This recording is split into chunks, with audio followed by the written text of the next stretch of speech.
Brian. Hello, good morning. My name is Brian Kingston. I'm the President and CEO of the Canadian Vehicle Manufacturers Association. Canada's auto industry is under enormous pressure as tariffs and trade uncertainty upend one of our most important economic sectors.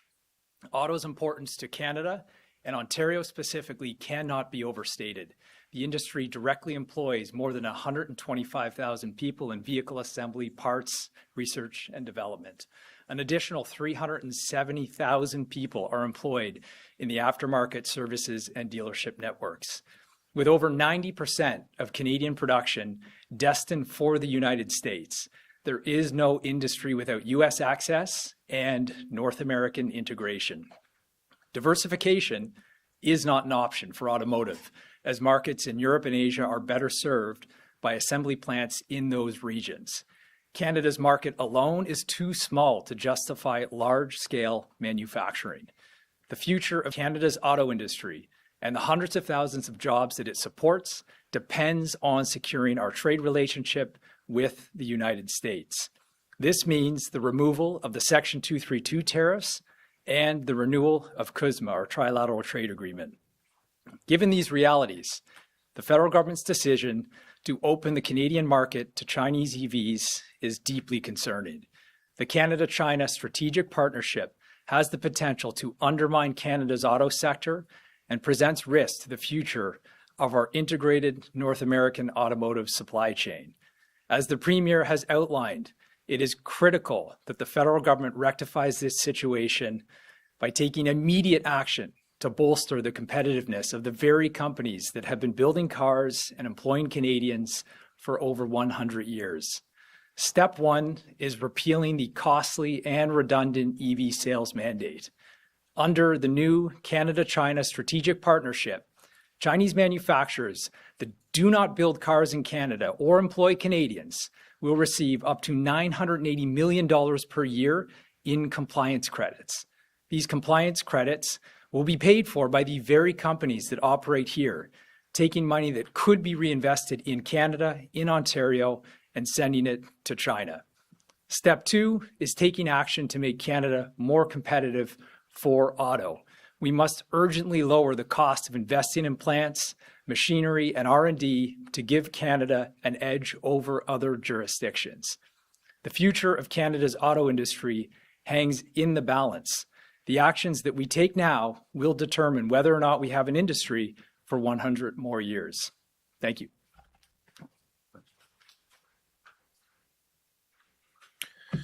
Good morning, my friends, and I'm very proud to be here with the Premier, who has been a staunch partner of the Canadian auto sector, centered here in Ontario and this government through tough times and good times. I'm here with my partners and friends in the vehicle manufacturers, as well as in Canadian labor.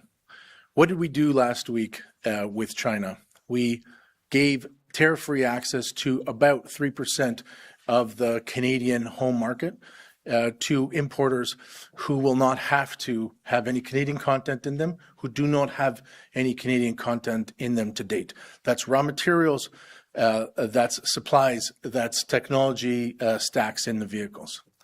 And we made an agreement to have them invest here potentially to cover the concession that we made. Those partners are not the same as the ones that make cars here and make cars in Europe and in other Western countries. These are state-directed and owned companies who access the balance sheet of China to be able to compete for market share. The key objective has been market share, and we've watched them grow very quickly when they enter a market. The reason that we put 100% tariffs in place in partnership with the Americans and then with the Mexicans is to help to seed EV investments in this region and have them bear fruit before those products inevitably poured over the tariff wall. We spent the last year defending that market and defending those supports against an unprecedented pressure from the White House and a pullback on that market. Making that concession in this moment makes the entire Canadian auto sector on shakier ground. And the Prime Minister is the Prime Minister for the entire country and balancing off a bunch of interests. And the people in the ag sector who celebrated that they had a return of about $3 billion of market access for their goods, that's a positive. But 50,000 vehicles from China at the current rate is that $3 billion. And so the concession is directly to the market prospects of the companies that we're trying to bolster at a time when we're under unprecedented pressure. 50,000 cars is about a shift at an auto plant. And a shift is 1,000 workers. It might be 5,000 supplier workers. So the challenge now is, if they're inside the gate, what are we going to do to bolster the capabilities of Canadian suppliers who have hundreds of millions of dollars of capital at risk in this country and in the US and in Mexico, employing 100,000 people here and another 100,000 Americans and Mexicans.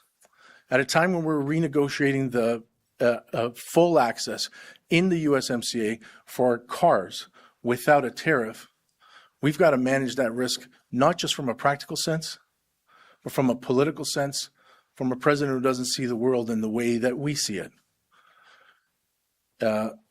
When we started in this business 100 years ago, we started as an opportunity for companies to jump a tariff wall to sell to the British Commonwealth countries. As we evolved through the 60s, the 70s, 80s, 90s, and the 2000s, it was strong market players with strong product and a free market, and opening new markets through a WTO and trade agreements was going to give Canadian companies, Canadian suppliers, Canadian workers an opportunity to sell the best product in the world to the customer with the highest disposable income. That world has changed. And every single country's automotive sector has a federal government as a partner, some in times of trouble, some permanent investments like some of the Germans, and some, the federal government is the automotive sector.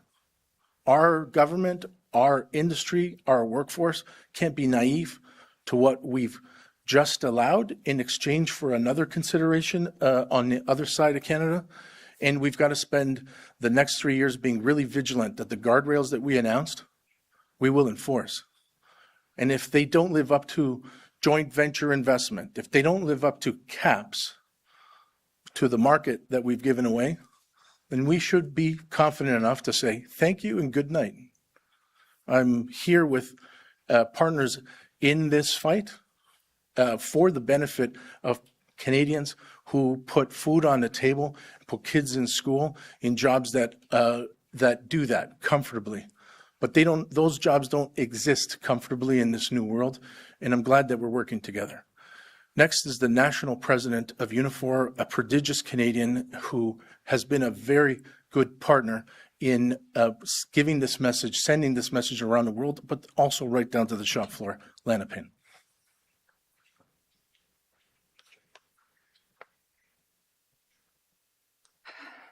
Good morning, and thank you to Premier Ford and to my partners here in the auto industry for this invitation to be here today, along with obviously Flavio and Brian. As you all know, Unifor is Canada's largest private sector union, with 320,000 members in every sector of the economy, including 40,000 in the auto sector right here in Ontario. And like so many workers who've been impacted by the tariffs from the Trump administration, auto workers are extremely, extremely worried about their future. We have been building vehicles in this country for more than 100 years. Our members are proud of what they do. As long as Canadians want to buy cars and trucks, we want to build them right here in Canada. Auto workers have been on the front lines of this trade war since last February, fighting to protect their jobs, their plants, and their communities. And that's why this China deal is a hard pill for them to swallow right now, because they've seen this movie before, where their jobs end up on the chopping block because of some trade negotiation. Opening up the Canadian market to cheap China-owned EVs worsens the situation we have already, where more and more countries in Canada. We cannot sustain an auto industry or the jobs that depend on it if vehicles are no longer built here. Given China's massive, and I say massive, overcapacity in EV production, there is little reason for those companies to establish real and meaningful manufacturing operations in our country. As of today, we have given market access without guarantees or any real commitments. And even if investment were to materialize, experience in other parts of the world shows the core supply chain remains in China, supported by heavy state subsidies, as Flavio has said, very, very low wages, and suspect labor conditions, while parts are shipped in for final assembly. This model creates few jobs and fails to establish a meaningful or durable industrial base. Look, there's no sugarcoating this. We are in the fight of our lives here, fending off Trump's tariffs, and that fight just got a little harder. We must collectively come together to stabilize and protect the auto sector we have so we can actually have a future one. It is, after all, foundational to an advanced manufacturing sector in this country and indeed our entire industrial economy. Failing to defend today's auto jobs and supply chains and manufacturing capacity means surrendering the future of the industry altogether. And it is workers, the people who I represent, who will pay the heaviest price. Indeed, they are already paying the heaviest price. Right now, 2 Canadian auto plants are currently idled. GM Cami Assembly in Ingersoll and Stellantis Brampton Assembly. We were on a path to build affordable EVs at Brampton, but that also means we must all work together to make Stellantis live up to its commitment. We have been building the EV future with investments in places like Windsor at the Nexstar battery plant and in St. Thomas with PowerCo's facility. Yet, right now, nearly 4,000 Unifor members are without work, with further losses rippling throughout the supply chain. In addition to Ingersoll and Brampton, the upcoming elimination of a shift at General Motors in Oshawa will impact more than 1,000 workers at that assembly plant and also along the auto parts chain. It's devastating out there. And yes, the root of the problem are Trump's tariffs. Make no mistake about that. No one has been clearer about that than this union from day one to today. The immediate priority for all of us, for the auto sector, must be to get these plants back into operation and stabilize this sector for the workers who depend on it. That must be job one. The federal government is expected to announce details of a new auto policy in the coming weeks, and we know that Minister Jolie has been working very hard at this. Automakers that build and assemble vehicles and support jobs in Canada should be rewarded as long as they live up to their commitments to the workers of Canada. But the free ride has to end for companies that enjoy full access to our markets while investing nothing in Canadian production. Today, more than 40% of the cars and trucks sold in Canada are made by automakers with zero, absolutely zero manufacturing footprint here. That is not sustainable. The China deal just made that situation worse. Any credible federal auto policy must come down to a simple rule. If you want to sell vehicles in Canada, you need to build in Canada and employ Canadian workers. This is our message as a union, and we're sending it loud and clear on behalf of the tens and thousands of Canadian auto workers who are depending on action. Now, I'd like to turn things over to Premier Doug Ford, who has been fighting every single day with us to defend this auto industry and the jobs of auto workers all across this province. Thank you very much. Thanks so much, Lana. Thank you. Well, good morning, everyone. I'd like to begin by thanking our guests. You just heard from Lana Payne, Unifor National President, Flavio Volpe, President of the Automotive Parts Manufacturers Association, and Brian Kingston, President and CEO of the Canadian Vehicle Manufacturers Association. Together, Lana, Flavio, and Brian represent the workers, the automakers, and parts makers across the auto supply chain. This is an industry that employs 500,000 workers, many of them unionized, and contributes nearly $16 billion to Canada's economy. Together, we're sending a united message about the need to stand up in defense of Canada's economy, our auto workers, and workers across our great province. Over the last few days, we've watched as President Trump has threatened Greenland, he's threatened Canada, he's threatened NATO allies. President Trump remains relentless in his campaign to create a more unstable, unsafe, and uncertain world. There's never been a more important time for Team Canada to stay united. There's never been a more important time to deliver on our plan to protect Ontario. Last week, Prime Minister Carney announced a deal with China that will allow thousands of cheap, made-in-China electric vehicles into Canada's market. I've been clear about my concerns with this deal. By opening up our country to a flood of cheap, made-in-China vehicles, the federal government is asking Canadian auto workers to compete on unfair ground. We've seen what happens when cheap Chinese vehicles enter Western markets. Factories have closed, workers have lost their jobs. That's the risk this deal is creating right here in Ontario. In exchange for opening Canada up to this flood of cheap Chinese vehicles, the federal government got nothing, absolutely nothing in return for Canadian auto workers.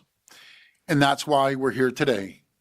My focus and the focus of the leaders with me today is to find a solution that works for all Canadians. We need to find a path forward that protects Canadian auto workers and good-paying union jobs. Instead of importing vehicles, we should be making vehicles by Canadian workers, using Canadian steel, respecting Canadian specs and standards, leveraging Canada's supply chain. And if the Chinese are serious about making investments and creating auto jobs here in Canada, then show us proof. Canadian auto workers can't feed their families with hypothetical commitments about investments that might happen 5 years or a decade from now. They need concrete investments that will create jobs now and support Canadian workers and their families. These investments should be at the heart of any deal between Canada and China. If the federal government had consulted Ontario or the leaders who are here with me today, we would have made that very, very clear. That's why my message to Prime Minister Carney: consult us, work with us, help us protect Canadian auto workers together as United Team Canada.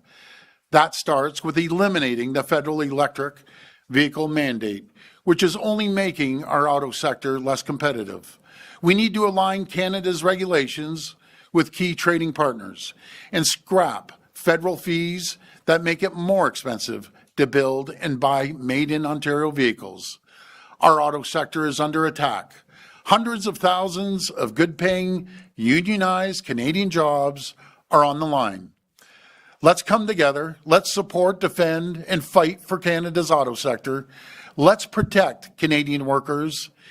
And in a very unstable world right now that we've all seen on television, let's provide Canadians the certainty, the stability, and support they deserve. Thank you, and may God bless the people of Ontario. We will now take questions from the media. Media present can line up behind me and ask their questions through the microphone. As a friendly reminder, the format is one question, one follow-up.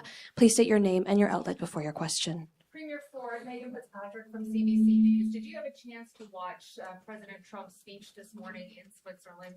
What did you make of his comments that Canada only lives because of the U.S. and that Prime Minister Carney should have expressed more gratitude to the United States? Well, that's typical President Trump. He goes out on the attack constantly. Maybe he should look at the Amcan fortress that we propose. We'd make two countries, the greatest two countries in the world, the strongest, the wealthiest two countries. It's disappointing to see him on a full attack. Putting the Canadian flag, the American flag over Canada, over Greenland, it's unacceptable the way he speaks. Why doesn't he look at the nickel, the 70% of the nickel that comes from Sudbury to keep his military going, manufacturing, and aerospace and manufacturing? Why doesn't he look at the uranium that comes from Saskatchewan and gets refined in Port Hope? Why doesn't he look at the potash that's coming from Saskatchewan to keep its farmers going? How about the aluminum coming from Quebec? That's what he should be looking at. He's fortunate to have us. We love our American friends south of the border. There's one person that's causing upheaval, not just here in Canada, but around the world, and that's President Trump. As I've said numerous times, I've talked to Republicans, I talked to Democrats. They both feel the exact same way.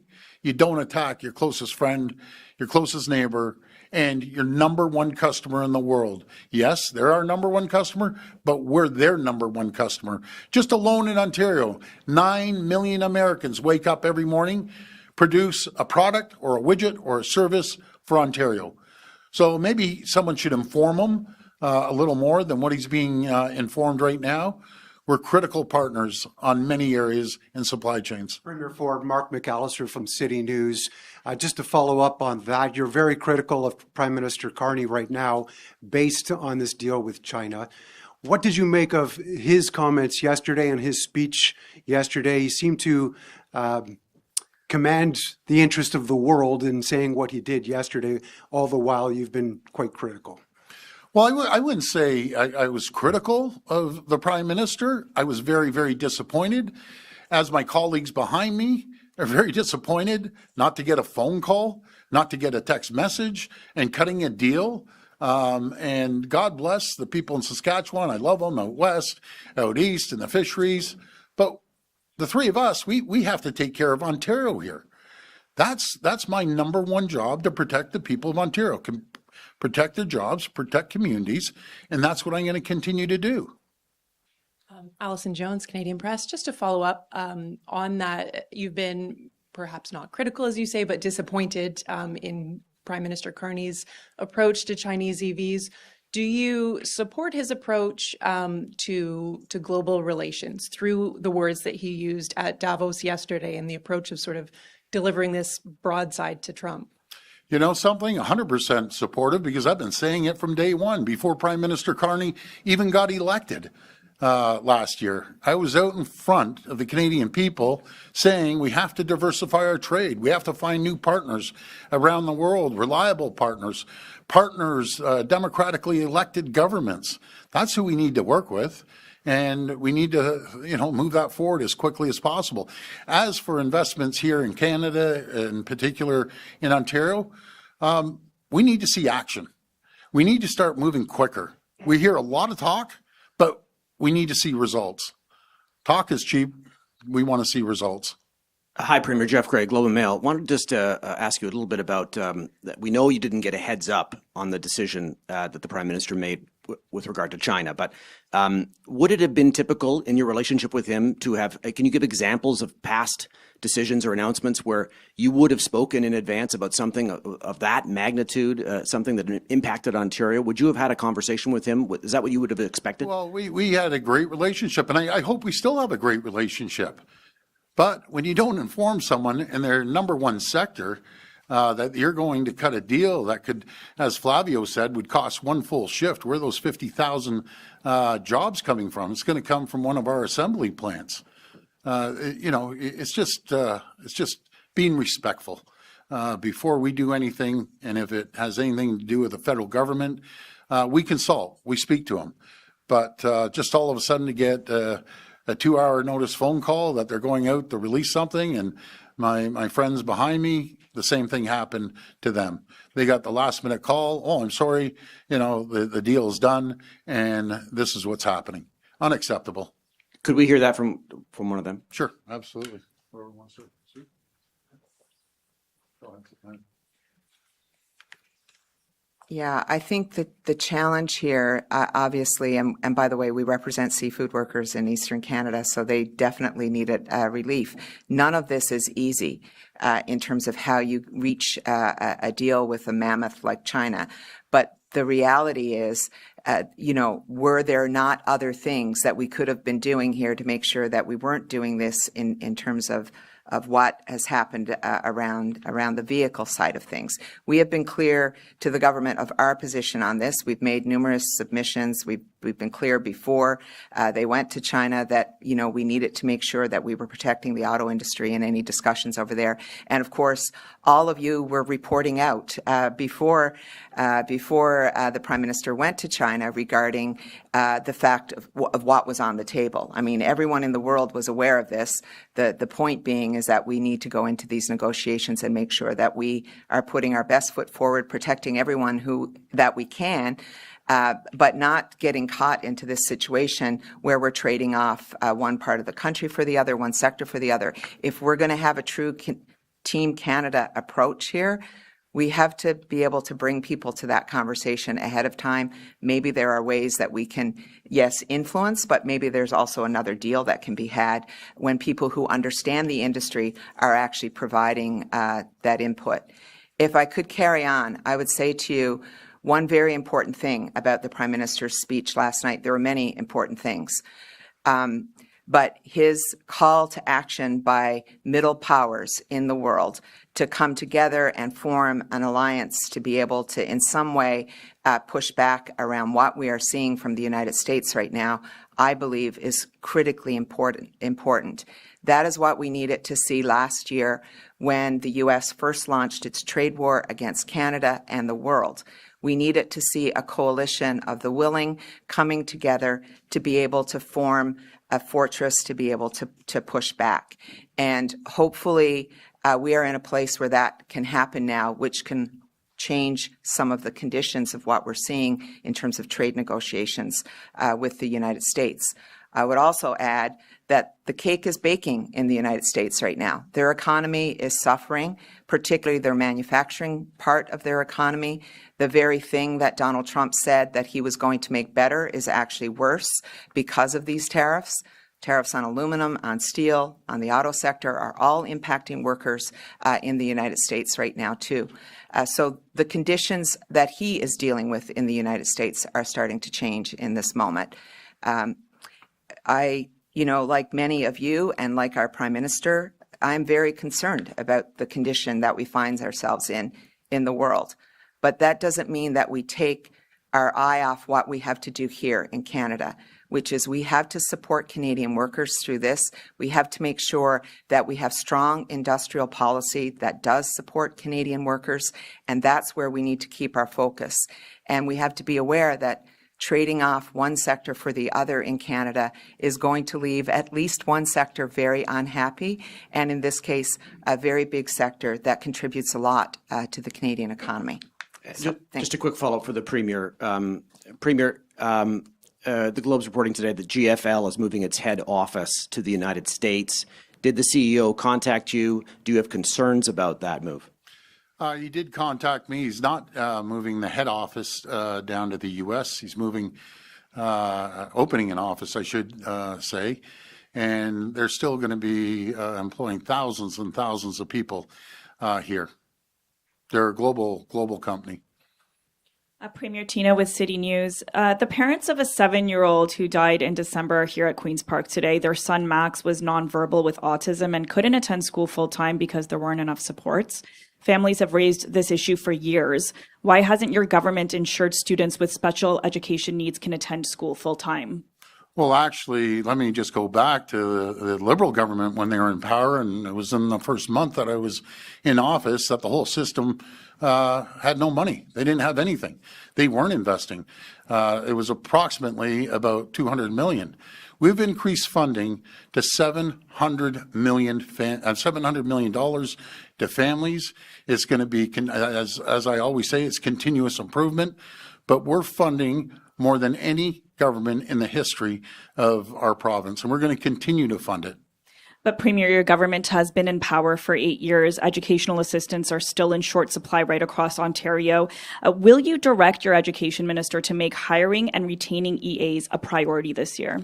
Well, we are. We're actually going to be hiring 6,000 educators on both sides, actual educators, EAs. Again, we're funding it at an unprecedented amount.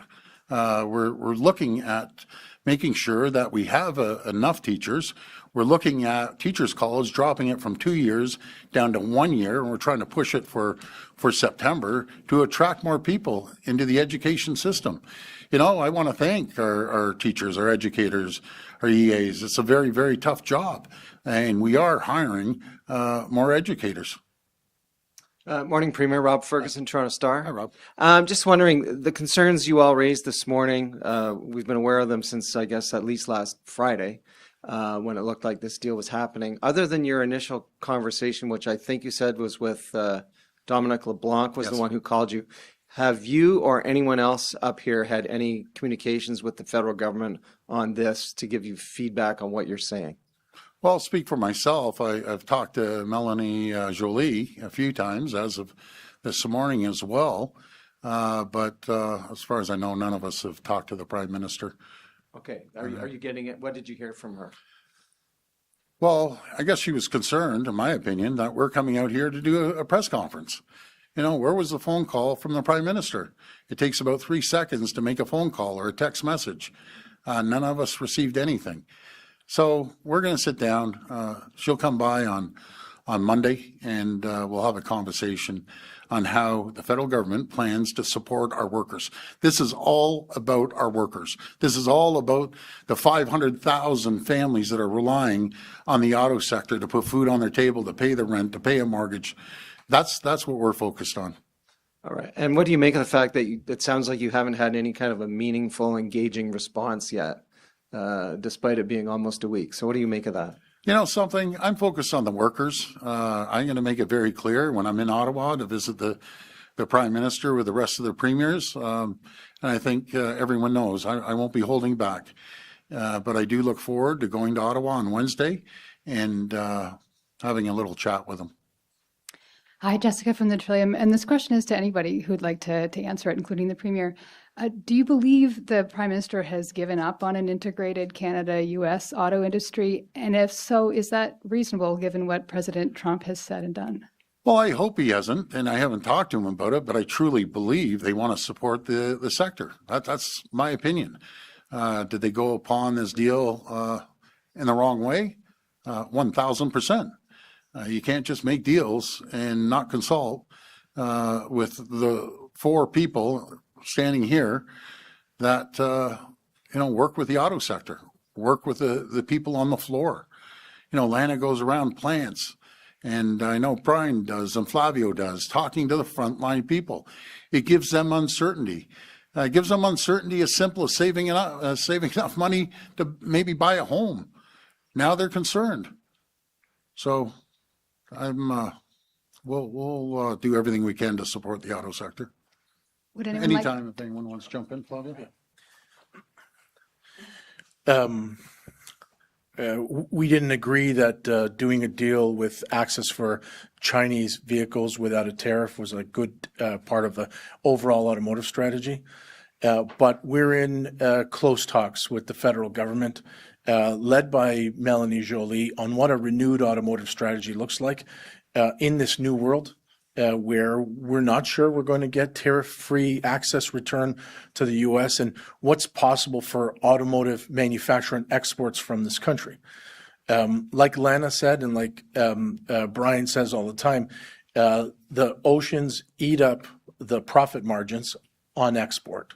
And so this isn't as a flexible an industry to pivot on, but we're certain we're going to see an automotive strategy, a new one in a short time. We've had a lot of input into that. I don't typically talk to the Prime Minister, that's the Premier, but his team is well engaged, and we're looking for something in that auto strategy that recalibrates given the concession of 3% of the market that we made right now to non-market players that we typically warned against. Thanks. Okay, to follow up for the Premier, I kind of can't believe I'm asking this, but it's to try to see where you would draw the line with President Trump. He has threatened Greenland. If the U.S. does invade, do you believe that Canada should help defend it, or should it not, to avoid any economic retribution? Well, what I understand, President Trump said he's not going to use military force, which is the best thing I've heard come out of his mouth in a long time. That's a NATO country. We stand by our NATO partners, and I'm glad to hear that President Trump decided not to exercise military force. Premier, Moira Welsh, Toronto Star. Change the subject a bit. I have a question about the Skills Development Fund. The government launched its second lawsuit against a recipient of the fund, asking for millions of dollars back. There are two lawsuits now filed, and I'm wondering what you think about the message that this sends, given that there were questions raised during the application process. How do people trust that the fund is actually doing the checks and balances? Well, this is a perfect example. We've given out over 1,000 projects, 1,012 to be exact, and there's two bad actors. It shows the system works. If you're going to file for a project, you better make sure that you're spending it correctly, because if not, we're coming after you. Simple as that. And it shows the system works. The SDF is an incredible program. It's trained 750,000 people, including people in the auto sector. And we're going to be training another 250,000. There's over 100,000 people that ended up getting jobs. So always think of this. If you get a grant from the provincial government and you aren't following the guidelines, we're coming at you. And there's always a couple bad actors. Again, there's over 1,000 projects moving forward. To follow up, do you know how many forensic audits there are related to the funding, and if there are any other lawsuits coming down the pipe? I just know of the two that you just mentioned. But again, I'd love to see 100%. But when you fund 1,012 projects and you have two bad apples, well, they're going to be held accountable. But the good news is the system works. That's what happens. So that's the message to anyone that gets funds for anything, and we give out a lot of grants. You better make sure you're doing what you say you're going to do. Morning, Premier Richard Southern, 680 News Radio. The Finch West LRT has repeatedly gone out of service. I think it's once every 2 or 3 days when you average it out since it began running in late December, and it wasn't able to operate at all during last week's snow. Yeah. What are you doing to fix this? And frankly, have Ontarians bought a lemon with this line, sir? Well, as you know, we've handed over the TTC, but in saying that, Metrolinx is working collaboratively with the TTC to fix any of the issues, and we're going to continue working to fix any issues. And I'm pretty confident they're going to have things fixed very shortly. Also, if I could, Premier, I wanted to ask your guests if they could weigh in on if you guys agree with the Premier's contention that the Chinese-made vehicles to be sold in Ontario will be spy cars, as the Premier puts it, that they will eavesdrop essentially on your phone conversations. Do you agree with the Premier? Sorry, I jumped forward because I'd be happy to take this, because the question is about the technology that are in the vehicles. And in China, the Chinese federal government has restricted Teslas made in the USA from radiuses close to government buildings and military installations. They know that these vehicles that are packed with hundreds of sensors and over-the-air updates are a risk, just like any of our connected technologies are. The question about the Chinese versus what others have brought forward as examples, like my cell phone made by Foxconn in Shenzhen, is that the tech stacks in these vehicles that do the over-the-air updates have their destination for that information in China. And as we look at our relationship, our wider relationship with China, a country whose industrial policy has been hostile to ours, we've been very careful from a cybersecurity point of view. So with vehicles, and I've published on this 2 years ago, the solution for the Chinese with Tesla is to have Tesla tech stacks that are housed in China. And the solution for Canadians through Transportation Canada, through the CMVSS process that these vehicles are going to get certified, must also include, from a cyber point of view, controls over where that data gets transmitted to and where it gets housed. I think it's a question that Canadians and Canadian companies answer every day with their valuable data. And it's not fantastical to think that the vehicles with the highest concentration of the technology that collects geospatial, behavioral data, the Premier talked about phone calls, but it really is about transmission from encrypted phones to other encrypted phones that go through somebody else's tech stack, then are vulnerable. I think the Chinese are kind of on the forefront of this. They've been able to use their own regulations to make sure that Teslas aren't spying on Chinese government. We shouldn't be naive about the reciprocal arrangement. Question from the Premier. It's Melissa Shin from Bloomberg News. Jameson Greer, U.S. Trade Representative, was asked about the Canada-China trade deal on Bloomberg Television. He said, "I am focused on the suggestion about Chinese investment into Canada and that kind of thing.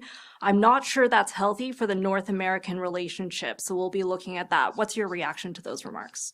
I've met Jameson Greer, very smart individual, was part of the last USMCA. If there was anyone that understands the auto sector, it's Jameson, and I agree with him. It's harmful to the North American auto market, no matter if it's Canada, the U.S., or Mexico. Okay, and a follow-up for anyone who wants to answer this. One of the reasons that some consumers are very excited about the Chinese EVs is the low price.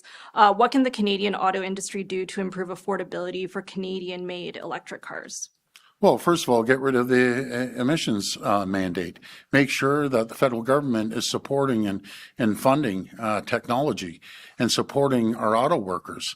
And, something at what cost?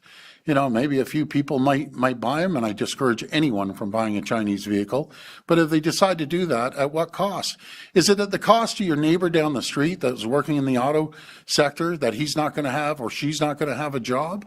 You got to look at more of a Team Canada approach. And wherever they're working, if they went and outsourced their jobs, they wouldn't be too happy. So, folks, this is time to band together, Team Canada. That's what we need to focus on. Take care of each other. Well, we're being attacked on two fronts. We're being attacked by China. We're being attacked by Trump. This is all the more reason we have to diversify our trade to countries that we're doing great work with. I'll give you an example. Volkswagen in Germany. Hopefully Germany can come or Volkswagen or a German car can come and manufacture here. They built the fourth largest building in the world, 16 million square feet in St. Thomas. Or Korea, where Hyundai and Kia are selling 220,000 vehicles into Canada. Come and invest. We'll support you. That's what we need to do. Start diversifying and stop relying on their American friends so much. Hey, Premier Barbara with QP Briefing. I'm just wondering, you're being very vocal about the fact that you didn't like the deal the PM made with China, but it's done, right? So on the provincial level, are you considering perhaps bringing forward any kind of legislation to protect the EV industry in Ontario this spring or anything of the sort? Well, put it this way, everything's on the table. What I want to do is focus on the auto workers. I want to make sure that we continue to invest. We've seen over $46 billion of investment last year into our auto sector with support from the provincial government and the federal government. And we want to see that support continue to make sure that our auto workers can thrive and prosper and grow. That's what we need to focus on. And I'm just thinking as well, the opposition has been calling out the fact that you called off the Ontario EV rebates program when your government took place. And, recently you have been really advocating for the EV industry here. So I'm wondering if you would consider bringing back this rebate, and then if maybe, Flavio, you can step forward and explain how much of a difference the rebate would make. Well, first of all, when I got elected close to 8 years ago compared to now, we didn't have Volkswagen building a 16 million square foot building or the battery plant down in Windsor. Things have changed. We were out in front rather than giving people individual rebates. We invested billions and billions of dollars in the 2 battery plants to create thousands of jobs and reciprocal jobs on top of that. At least we see a return on our investment. Pass it over to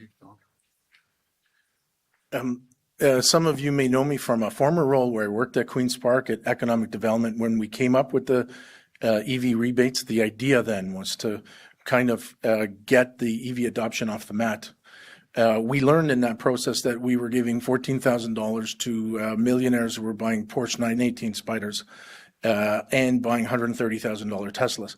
When the Premier took over, one of the first meetings that we had, we talked about that rebate program, and I said if the rebate program has a $100 million tag, that $100 million is better invested in making the components for EVs in Ontario. And then let's see what happens after we have domestic capacity here to see if we need to recalibrate that. Those rebates came in when EV sales were less than 1%. And even now, as they're diving, they're around 9%. There is some conversation with the feds about doing that. I think that if the sector here is going to benefit from getting Canadians to buy EVs, one of the things that we've suggested to the feds is look at the VIN number on the car. And if it starts with a 2, it was made in Canada. And then look at the companies that make cars here. And if that car is made by a company that make cars here, but from one of their American factories that has a lot of Canadian content on them, that should be a priority as well. The provinces being in that business is a bonus. But if the federal government isn't in that business and out of the EV mandate business where we give credits that are convertible to companies that have no Canadian footprint, then it really doesn't matter. And I say this with respect to the Premier, it doesn't matter whether there's an Ontario rebate or not. It's not using the full strength of the 2 million Canadian market vehicle sales. Premier, yesterday the federal agriculture minister Heath MacDonald said that the reason the tariffs with China are time stamped is because Canada still has a tariff on Chinese steel. That suggests that maybe the federal government is considering lifting that tariff. Are you worried, given the state of the steel industry here in this province, that we could be seeing Chinese steel dumped on our shores again after in the next round of sort of concessions with Beijing? You know something, that would be an absolute disaster for the steel sector, bringing in cheap Chinese steel. We're already bringing in cheap Chinese steel from other areas. And I don't want to get too complicated, but there's a quota system. You bring in steel. At one time it was 60%. The federal government knocked it down to 50%. So anything over and on top of 50% that they bring in, then they have to pay a tariff. But all I'm saying, and I've said it until I'm blue in the face to the Prime Minister, bring that quota down to 25%. Let our steel sector across the country, not just here in Ontario, but across the country, thrive. It's a no-brainer. They're dumping cheap, matter of fact, they're dumping cheap Chinese steel now. They're just slapping other stickers on it and saying made in X country, but they're actually getting cheap Chinese steel, dumping it in here.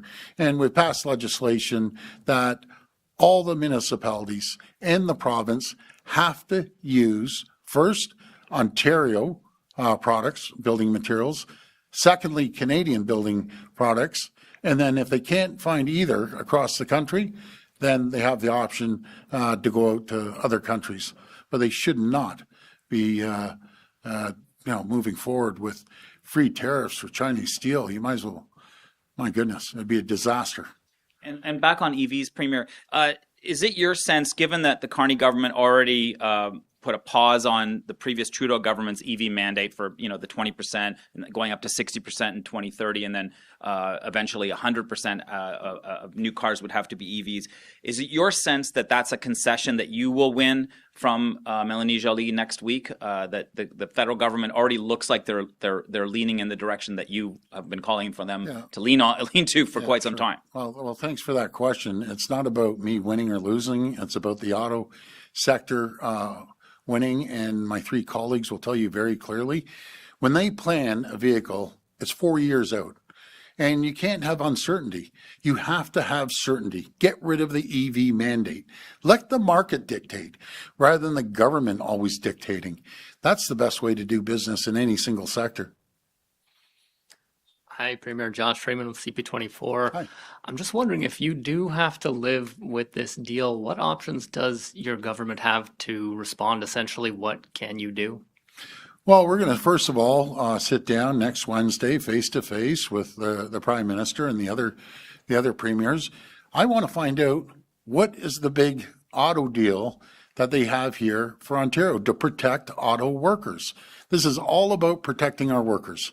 And I'll see what they have to say, then we'll respond appropriately. Okay, and you said earlier this week that if Chinese companies were to manufacture vehicles in Ontario, that wouldn't be viable because they wouldn't be exportable to the U.S. Can you see a condition or anything that would change that? And I wonder if any of your colleagues here would care to weigh in. I'll make a comment, then I'll pass it over to my colleagues behind me. The numbers just don't add up. And even if they do start assembling, how about the supply chain? They come and they assemble, but they bring all Chinese parts in. That means nothing. We want to make sure we produce Canadian cars by Canadians with the R&D and the specs and everything, and the steel and the aluminum from Canada. It's as simple as that. But I'll pass it over to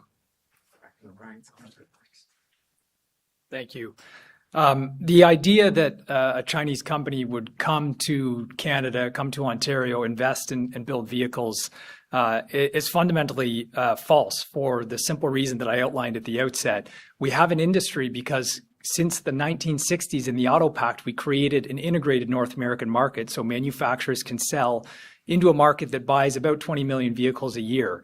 A Chinese company setting up a facility here to build a plant, which typically builds 300,000 cars a year, to sell only in Canada, doesn't make commercial sense. If they were to come and do this anyway, it would be because of mass subsidization coming from the Chinese central government to put secure a foothold here in Canada, which I think presents real risks for our ongoing relationship with the United States. So I don't think it's feasible or realistic. We should be focusing on the 5 OEMs that we have here now. Canada's in a very fortunate position to have 5 companies that build cars, assemble parts in this country. Let's support them before we start going out and talking about bringing in Chinese investment into Canada. Thanks. This will be the last reporter. Hi, Premier Colin DeMello from Global News. Just a few from me. You've been talking about it returning to a Team Canada approach and a unified approach. I'm wondering, how does that square with your threat to remove Crown Royal from the LCBO when 2 provinces, Manitoba and Quebec, are both asking you to change your mind? How's that Team Canada? Well, of course, they're asking me to change my mind because find out what would happen if Crown Royal closed their plants and go down to Alabama. As simple as that. But I gave an olive branch to Diageo, and Diageo are the owners of Crown Oil. Show me a plan that's going to replace those jobs, and then we're good. But you can't take jobs out of a small town in Ontario that's been around for 100 years and say, come and support me. I notice their advertising's, they're bumping the advertising up. But folks, we have other great whiskey manufacturers that are employing people right here in Ontario. Let's focus and support them. But if Diageo comes and says, I'm going to replace these 200 workers by manufacturing bottles, doing their cartons, doing other things, more advertising, so on and so forth, and they can show me on paper then we'll sit down and I'll be open. I'm pretty easygoing. My whole job, Colin, is to protect the people. That's my one single area of focus, is to protect the people. And sometimes, does it get nasty when they take jobs away? 100% it does, because I'm responsible at the end of the day. And we're fighting on a couple fronts. So we're going to do everything we can to make sure that we invest here in Ontario. You know, the Prime Minister was mentioning they have a strong balance sheet. Well, that's good news that they have a strong balance sheet. Then start investing, start moving things forward, start focusing on the national defense, that we need to start building more tanks down with uniform members down in London. And there's other areas too. So we need to focus on that. I'm going to ask you about Chinese-made EVs in a moment, but I wanted to ask you about housing starts. Ontario in 2025 saw 62,000 housing starts. That is the lowest since your government promised to build 1.5 million homes by 2031. What are you going to be doing next to either incentivize buyers or the home building industry to construct more? And that's the reason we're here. I'm out there fighting for Ontario jobs, that people can bring home a paycheck, that will be able to afford, maybe buy a townhome, a condo, or even a detached house. This is about giving people certainty. And we've poured billions and billions of dollars into enabling infrastructure for municipalities. There has to be a time that the municipalities start contributing, lowering DCs. I've always been an advocate of getting rid of the HST for everyone. We did it for first-time home buyers, but obviously that didn't move the needle, which I predicted it wouldn't move the needle. Let's open it up to anyone who wants to buy a new home, a new build. Right now, you know, we're seeing two massive infernos happening. One inferno is the auto sector, and the other inferno is the construction sector. Let's get rid of the DCs, run your municipalities properly, and make sure that we get rid of the HST, that the federal government needs to follow us. So if you get rid of the DCs, folks, it goes up to 30% of the cost, even 40 I've heard. So I'm going on the low end, 30% of DCs. That alone on $1 million home, it'll reduce it by $300,000. And then if you get rid of the 13% HST, that lowers it by another $130,000. You watch the market would boom. But we need the buy-in from the federal government to open the HST up to anyone who wants to buy a home.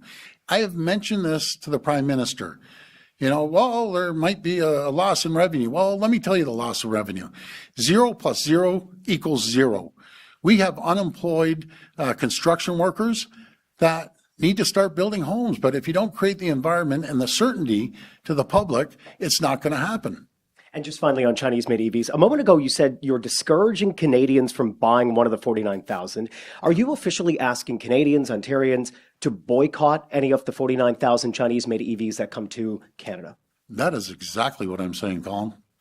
So thank you for that. Say the word. So you're asking them to boycott the Chinese EV vehicles. Support companies that are building vehicles here. It's as simple as that. This is a Team Canada approach. We got to stick together. As simple as you know, as supporting. And when you go out, buy a company. It doesn't necessarily. Toyota builds 500,000 cars, and Stellantis is building, and GM, and so on and so forth. Support the companies that support us. It doesn't have to be the exact product, but if at least we're supporting them, they're going to stay in Ontario. And Colin, I want to thank you for asking me about the gun buyback as well. So, you know, this gun buyback, I stand with my other premiers, no matter if it's Premier Smith in Alberta, Premier Moe in Saskatchewan, or Premier Wab Canoe, and myself, and I'm sure our great Premier in Newfoundland, not speaking for them, or Nova Scotia, but they're like-minded. A lot of hunters up in Nova Scotia. I can tell you one thing, folks. When I go out there, I've never, ever once heard someone come up to me and say, you know those law-abiding hunters? Let's go take their guns. I've never heard that. what I hear a dozen times a day, no matter where I go, I feel so unsafe in our city. I'm scared to go out at night. I'm scared to go and hop on the subway. My kids are up all night thinking someone's going to kick in the door and put a gun to our head, an illegal gun that is coming across the border. That's what they're worried about. So my recommendation, stop wasting money at the federal government. Let's start focusing on getting your bail reform that you made a big deal about. We're doing bail. You still haven't passed it. How about mandatory sentences? So when someone does kick in your door and put a gun to your head and then gets arrested and the judge says, oh, little Johnny, you made a mistake. On the fourth time he's out on bail. You go out and do it again. There's zero consequences. The number one issue outside of jobs and the economy in every poll I've seen is safety. People are scared. People are terrified. And you're focusing on the wrong group. These are, imagine if you go and register for your firearms, you think those people are going out and robbing stores and kicking in doors? Those aren't the people. Start focusing on the bad guys, not on the good guys, the bad guys. You're missing the whole point on that. I support legal gun owners, hunters, because they're responsible. They keep their guns locked up. They keep their ammunition separate. They only use their guns when they're going hunting. And they use every bit of meat that they end up harvesting. I don't like using killing, but harvesting. And our First Nations communities, they're incredible. They rely on that. And you're going to say, well, they're exempt. Well, I stand with the other premiers. Stop the nonsense and start focusing on real crime. Don't say, oh, these guys are the bad. No, they aren't the bad. They're the good guys. So I support law-abiding hunters and gun owners. So thank you, everyone. God bless the people of Ontario. I want to thank my colleagues here. Let's keep fighting for Canadians, for Ontarians, and we're in a battle. But we have the greatest, the smartest people in the entire world. We can compete against anyone. So thank you so much, everyone.